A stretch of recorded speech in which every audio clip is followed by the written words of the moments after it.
Здравствуйте, мои уважаемые зрители! Хочу ознакомить вас с самыми последними новостями Армении и Азербайджана.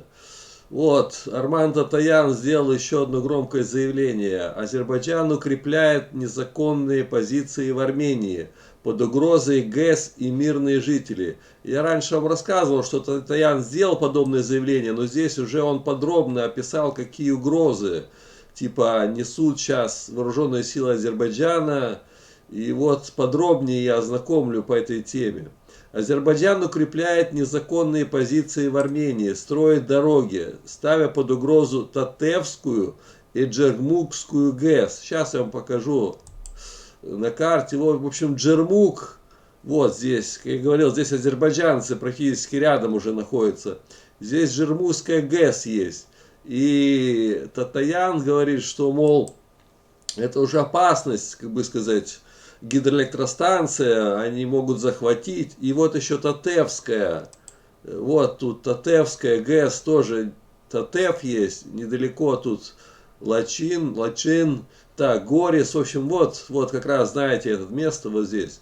И так что и азербайджанцы продвинулись, кажется, и Татевской ГЭС, и к Жермукской ГЭС, типа хотят, ну, вдруг, если что, и боятся, что может там и совершить провокацию какую-нибудь, потом Армения без света останется. И Арман Татоян запаниковал. И вот он что заявил, что Азербайджан строит уже дороги, ставя под угрозу Татевскую, Жермукскую ГЭС и жизнь мирного населения в опасности. Об этом заявил бывший омбудсмен Армении Арман Татоян. Татоян представил результаты работы по сбору фактов по последствиям и продолжительным нарушениям азербайджанского военного вторжения на суверенную территорию Армении с 13 по 14 сентября 2022 года.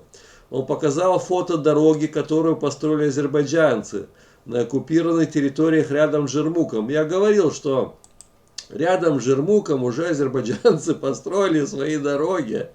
Молодцы. Это с 13 сентября уже там дороги есть даже. И там уже эти бетонированные дзоты, в общем, там чего только нет.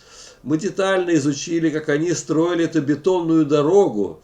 Они из рудников и других мест приносят камни, дробят их, сыпят на дорогу, а потом цементом или другим материалом скрепляют, чтобы дорога была готова к зиме. То есть они готовят дорогу шириной, я говорил, 10-12 метров к зиме. В общем, хорошую дорогу уже бетонную. И вот здесь на карте типа схема, что азербайджанцы тут рядом с Жермуком уже дорогу свою строят. Ну, здесь по-армянски написано, понимаете, но смысл понятен, что там азербайджанцы. Вот уже флажки азербайджанские, вот флаги, вот. Они захватили высоты, да, рядом с Жермуком, и здесь под низом уже построили свою дорогу. Экс-омбудсмен заявил, что азербайджанцы не намерены покидать занятые позиции и уже готовятся к зимним холодам. Они не готовятся уходить из наших сел, дорог и оккупированных территорий. Об этом говорят их действия. Они проводят активные работы по укреплению, строят дороги и бункеры, и разные строения. Я говорил, что бункеры уже строят. Ну, бункеры, это значит, там будут пулеметчики, будут отстреливаться, оборону держать, чтобы дорогу не отдать, как сказать. Татоян представил данные о нахождении азербайджанских сил на территории Армении, в частности, в Айдзорской и Ксюникской областях. В общем, в Айдзоре, там Зангизуре еще, я говорил вам. Вот, да, они потеряли очень много территорий. Вот теперь говорит, что сейчас не могут армяне нормально существовать, там не работают школы, не осуществляется сельскохозяйственная деятельность. И вот что за эти 3 дня, с 13 по 15 сентября шли эти военные действия, Армения потеряла много территорий. В общем, сейчас под оккупацией Азербайджана оказались в общей сложности 2700 гектаров общины Кафана, 2400, в общем, земель. Здесь весь список огромный. В общем, вот тут Неркин-Хант 240 гектаров, Саршен 160 гектаров, Шикаок 240 гектаров, Чекатен 200 гектаров, Гегануш 300 гектаров оказались в зоне риска. Сельскохозяйственной работы там невозможно. В общем, все потеряно. В общем, вся территория, начиная вот с иранской границы и так туда идти наверх, до Джермука, можно сказать, вот если так посмотреть, тут все уже азербайджанцы заняли. Если в общей сумме, я в гектарах, конечно, не очень разбираюсь, но это, мне кажется, до хрена, 2700 гектаров Кафана, 2400 гектаров еще каких-то земель, в общем, может, кто разбирается в земельных этих размерах, пускай сообщит. По словам Татаяна, введение войск в суверенную территорию Армении будет недостаточно. Азербайджанские вооруженные силы должны покинуть как армянские, так и спорные территории. Он подчеркнул, что альтернативная дорога, которая была построена там в Зангезуре, тоже находится под азербайджанским прицелом. И необходимо делать все, чтобы увести оттуда силы Азербайджана.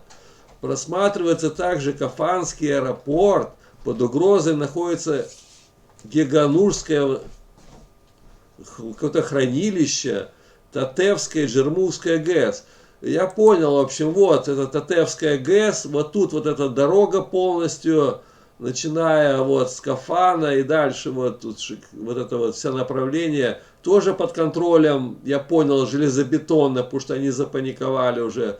И вот Татевская под контролем уже Азербайджан. В общем, все под контролем. И здесь все под контролем. И здесь уже, я знаю, шли бои, вот все под контролем. Это дорога озера Геича, вот здесь Азербайджан все просматривает, уже находится. Так что все, что нажито непосильным трудом армянами, все потеряно, как сказать.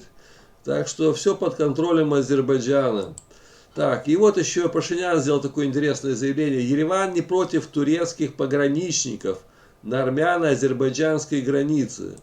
В общем, Пашинян хочет даже уже на такое, как сказать, уступки идти, чтобы по всей территории Азербайджана и Армении стояли турецкие пограничники. Да, что-то интересное. Так.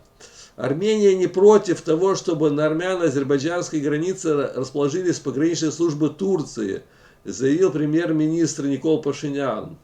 Премьер напомнил, что во время обсуждения открытия коммуникаций азербайджанская сторона сообщила, что их граждане, проезжая на территории Армении, могут опасаться при личном общении с пограничниками и таможенниками. В связи с этим армянская сторона в декабре 2021 года предложила третью страну для организации пограничной службы. Если мы идем по пути обслуживания повестки и установления мира в регионе, то неправильно говорить, что армяне и азербайджанцы не должны общаться. Эти контакты надо каким-то образом организовать. Надо вернуться к самому простому варианту. На армянской стороне должны работать армянские пограничники, а на азербайджанской стороне азербайджанские.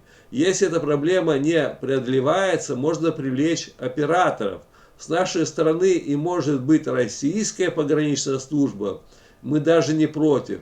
Если со стороны Азербайджана будет турецкая пограничная служба, тоже не против, если для них это будет приемлемо. Я понял, в чем дело. В общем, Пашинян заявляет, с этой стороны будет стоять российская погранслужба по всей линии Армении, а с этой стороны будет стоять турецкая погранслужба со стороны Азербайджана. Вот так, типа это нейтральные, как бы сказать, страны, и пускай тогда они охраняют наши границы. В общем, вот каждый день заявления, каждый день новости, такая информация. Ну, в общем, азербайджанцы, напишите, что об этом думаете. Всем спасибо, всем пока, до новых встреч.